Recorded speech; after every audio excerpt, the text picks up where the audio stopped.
বৰ গৰম লাগিছে নেকি আপোনাৰ? কম সময়ৰ ভিতৰতে গুৱাহাটীৰ পৰা গৈ ফুৰি আকৌ উভতি আহিব পৰাকৈ ঠাই এডোখৰ বিচাৰি আছে নেকি আপুনি? তেন্তে বলক যাওঁ মেঘালয়ৰ চিলডুবিলৈ। গুৱাহাটীৰ পৰা মাত্ৰ 2 ঘণ্টা 16 মিনিটৰ ৰাস্তা মেঘালয়ৰ চিলডুবিলৈ।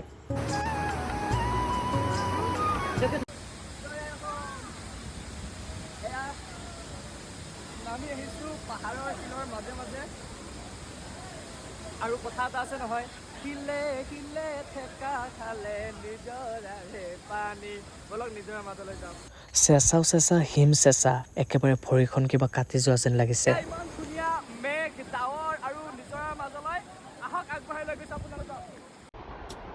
বয়ে যায় মায়াহানি তাই উভতি বাৰে বাৰে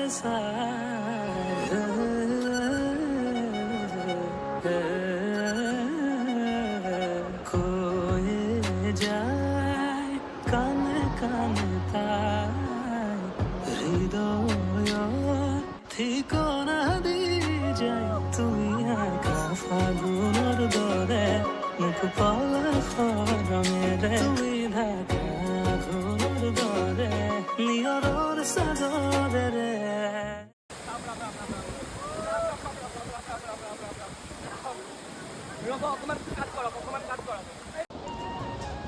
যেনেকৈ যিমান দামী গাড়ী নহ'লেও সময়ে সময়ে ছাৰ্ভিচিঙৰ প্ৰয়োজন, তেনেকৈ আমাৰ জীৱনতো বিৰতিৰ প্ৰয়োজন। সেইবাবেই কৈছোঁ, ব্যস্ততাৰ অজুহাত নেদেখুৱাব, নিজক অকণমান সময় দিয়ক, জীৱনটো উপভোগ কৰক। আৰু এয়া মেঘালয়ৰ চিলডুবিত মই উৰুৱাই দিছোঁ অসমীয়াৰ স্বাভিমান গামোচা। কিবা এটা ভাল লাগে, গামোচাখনতেই যেন লুকাই আছে আমাৰ আৱেগ।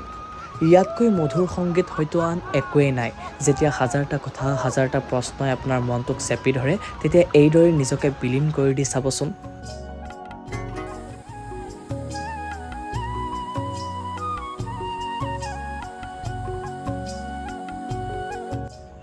যাওঁতে যেনে তেনে গ'লোঁ যেনিবা ওপৰলৈ উঠি, এতিয়াহেচোন বিপদ বাঢ়িল।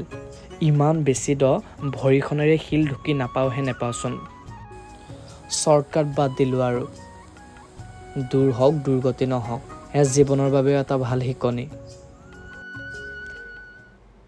এয়াতো মাত্ৰ আৰম্ভণিহে, আগে আগে দেখো হোতা হে কিয়া। উফ, ইমান কষ্ট পাইছোঁ। ৰাম ৰাম ৰাম ৰাম ৰাম ৰাম ৰাম ৰাম ৰাম ৰাম ৰাম ৰাম ৰাম।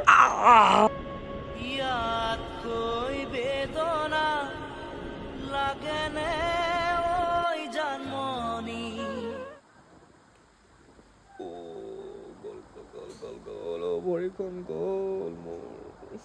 ফূৰ্তি বহুত কৰিলোঁ সঁচা, পিছে মেমৰি হিচাপে যেন থাকি যাব এই প্ৰচণ্ড বিষটোহে।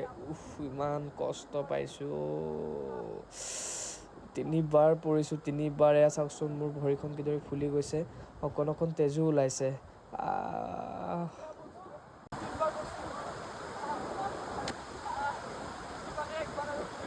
তাই অভিজ্ঞতা হৈছে যে এনেকুৱা ঠাইত আপুনি খালী ভৰিৰে ভুলতো নাহিব। মানে অৱস্থা দেখিছেনে এতিয়া মোৰ?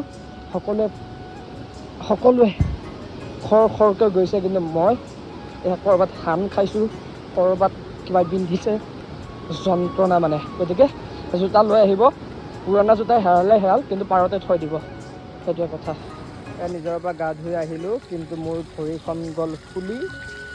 এয়া কিবা কৰিলোঁ, তেজ ওলাল। যি হওক, ধুনীয়া লাগিছে। কি ঠাণ্ডা পানী। ভৰিখনে তিয়াই লওক। চাওক না কি সুন্দৰ দৃশ্য। শিলৰ ফাকে ফাকে বৈ আহিছে পানী আৰু একালৰ বিনাৰে খুব সুন্দৰকৈ পৰিছে। এয়া চাওক মেঘালয়ৰ খেতি, মেঘালয়ৰ খেতি। ৰ'ব, এইয়া আনাৰসৰ খেতি, মেঘালয়ৰ আনাৰসৰ খেতি। এতিয়া সাপো থাকে, কিন্তু অলপ সাপো থাকে বোলে, অজগৰো থাকে। এয়া আনাৰস, এই শ্ল' কৰি দিয়ক। আৰু এয়া মেঘালয়ৰ খেতি।